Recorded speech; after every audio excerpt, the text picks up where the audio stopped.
नमस्ते मित्रों, कैसे हैं आप सभी। आशा करती हूँ आप सभी स्वस्थ प्रसन्न होंगे और खूब मन लगाकर पढ़ रहे होंगे। आपका मेरे चैनल साहित्य का सफर में हार्दिक स्वागत है। सबसे पहले हम बात करेंगे कि लोग कहते हैं कि मेरी उम्र हो गई है, मैं पढ़ाई कैसे करूं। तो मैं उन सभी को बताना चाहूंगी कि आप किसी भी उम्र में, हाँ आप किसी भी उम्र के हो, आप अपनी जिंदगी की शुरुआत कर सकते हैं, नए तरीके से अपनी जिंदगी की शुरुआत कर सकते हैं। उसके लिए आपको क्या करना होगा, सबसे पहले आपको अपनी जिंदगी के लिए स्टैंड लेना होगा, क्योंकि कोई भी व्यक्ति ऐसा नहीं है कि जो आपकी जिंदगी का मालिक बनकर बैठ सके। आपको अपनी जिंदगी को बदलना है तो आपको उसके लिए खुद ही प्रयास करने होंगे। मेरा कहना तो है सबसे पहले आप पढ़ाई करिए, पढ़ाई के बल पे अपनी जिंदगी को बदलिए, एक जॉब प्राप्त करिए। जॉब के माध्यम से आपकी समाज में पहचान बनेगी, नई पहचान आप प्राप्त कर पाएंगे, नया पद आपको मिलेगा। और पढ़ाई करने के लिए मैं आपको बताना चाहूंगी कि पढ़ाई के लिए यदि आप पढ़ाई के क्षेत्र में जुड़े रहते हैं तो आपको इससे बहुत ही लाभ मिलता है। आपको अपने जीवन में प्रतिष्ठा तो मिलती ही है, मान सम्मान तो मिलता ही है, एक नई इज्जत आपको मिलती है सबके सामने। इसलिए पढ़ाई को अपनी कभी भी बीच में नहीं छोड़िएगा। जब तक आप अपने लक्ष्य की प्राप्ति नहीं कर लेते, आप पढ़ाई से जुड़े रहिएगा।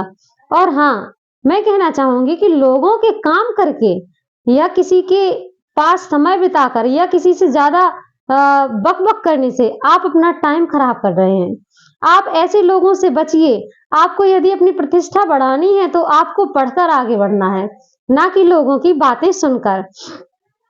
ये ठंड का मौसम है, इसका आप पूरा फायदा उठाइएगा। आपको जैसे भी पढ़ना सुइटेबल लगे आप वैसे पढ़िएगा, हीटर जलाकर, हीटर से मतलब है रूम हीटर, आग जलाकर, या फिर आप चाहें तो रजाई में रहकर भी। ऐसी ठंड भरे मौसम में पढ़ाई बहुत अच्छी होती है। ये समय हमें अपने हाथ से नहीं जाने देना है। इसलिए मैं आपसे बार बार कहती हूँ कि आप लोग पढ़ाई की तरफ अपना झुकाव बनाए रहें।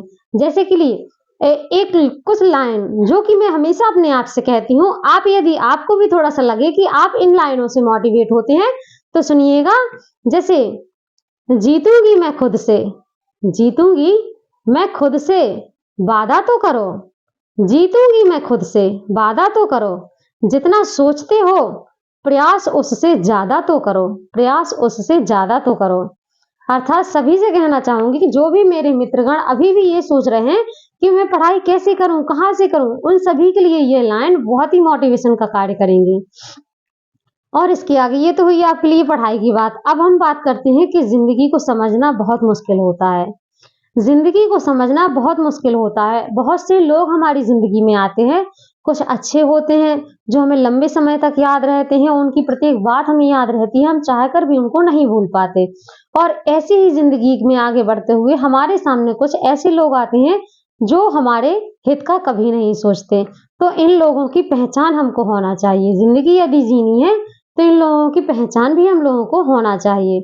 शुरुआत में जैसे आप मान लीजिए, आप यदि कभी किसी प्राइवेट जॉब के लिए जाते हैं, प्राइवेट जॉब समझ लीजिए या फिर सरकारी जॉब समझ लीजिए, जहां भी आप प्राइवेट सेक्टर में काम कर रहे हैं, आप यदि जब शुरू शुरू में जाएंगे तो आपको वहाँ का माहौल बहुत अच्छा लगता है, वहाँ के लोग बहुत अच्छे लगते हैं और आप लोग सबसे पहले उनसे बात करना चाहते हैं, क्योंकि आपको वहाँ पर अपनी एक पहचान बनानी होती है। तो आप बात करना शुरू करते हैं। बात करना शुरू करनी चाहिए, सब लोग करते हैं, क्योंकि बात नहीं करेंगे तो बात आगे कैसे बढ़ेगी। लेकिन इसी चीज में आप लोग ये भूल जाते हैं कि आप लोग वहां पर अपनी कमजोरियां बताने लगते हैं। जब आप किसी से ज्यादा घुल मिल जाते हैं तो आप उनको अपनी कमजोरियां बताने लगते हैं। और आपने देखा होगा कि वही लोग जो आपको बहुत अच्छे से ट्रीट करते थे, वही कुछ दिनों बाद आपके साथ में ऐसा व्यवहार करने लगते हैं जैसे कोई अनजान हो। तो आपके साथ ऐसा क्यों होता है? आपने कभी सोचा है कि ऐसा क्यों होता है? ऐसा इसलिए होता है मित्रों, क्योंकि आप लोग क्या करते हैं कि अपनी कमजोरियां उनके सामने रख देते हैं और खुद से ही उनको ऊंचे पद का दर्जा देने लगते हैं और अपने आप को नीचे पद का। मतलब कि व्यवहारिक कितने ज्यादा हो जाते हैं। और उसी चीज के हर लोग सहृदयी नहीं होते हैं। आप लोगों को याद रखना चाहिए, हर लोग सहृदयी नहीं होते हैं। इसलिए अपनी कमजोरियां कभी किसी को मत बताइए, कभी भी किसी के सामने झुक कर मत रहिए। हाँ, यदि झुकना है तो आपके वो, जैसे कि आप किसी सेक्टर में काम कर रहे हैं, आपके बॉस हैं या आपसे कोई बड़े पद का अधिकारी हैं, आप उनसे झुक कर रहिए, लेकिन अपने समान कार्य करने वालों से आप कभी झुक कर मत रहिए। क्योंकि लोग क्या करते हैं, समझने लगते हैं कि ये तो कल के दिन मुझसे ही बात करेगा, मुझसे ही, मेरे ही पीछे पड़ा रहेगा, मुझसे ही काम निकलवाएगा, और इस प्रकार से लोग आपको इग्नोर करने लगते हैं और आपको वहां पर थोड़ा सा गिल्टी फील होने लगता है। आप अपने आप को वहां पर नीचा फील करने लगते हैं। तो ऐसा आप लोगों के साथ में इसलिए होता है। पहले नंबर पे तो आप अपनी कमजोरियां बताना बंद करिए। आप स्वतंत्र हैं, आपकी जिंदगी का मालिक कोई नहीं बन सकता, इसलिए अपनी जिंदगी को स्वतंत्र रूप से जिए। और उसके लिए आपको ही फैसला करना पड़ेगा कि आपको किस प्रकार की जिंदगी चाहिए। आपको इतना पढ़ना है, क्योंकि आप यदि पढ़ाई में आगे होंगे तो भले ही आप एग्जाम दे रहे हैं, मान लीजिए आपने एग्जाम दिया है और भले ही आप 1 नंबर से पीछे रह गए और जो आपसे 1 नंबर आगे निकल गया है, तो उनसे उससे लोग पूछने आएंगे कि आपने क्या पढ़ा है, ऐसा कहाँ से पढ़ा है। ये आपसे कोई नहीं पूछेगा कि आपने भी तो मेहनत की है, भले ही 1 नंबर से पीछे रह गए, ये आपसे कोई नहीं पूछेगा। तो पास और फेल होना आपके ऊपर है। आपको ही हमेशा स्टैंड लेना पड़ेगा, अपनी जिंदगी को बदलने के लिए नए नए सुझाव लेने पड़ेंगे। सभी मित्रों से एक बार मैं फिर से कहना चाहूंगी कि अपना समय किसी के लिए बर्बाद ना करें।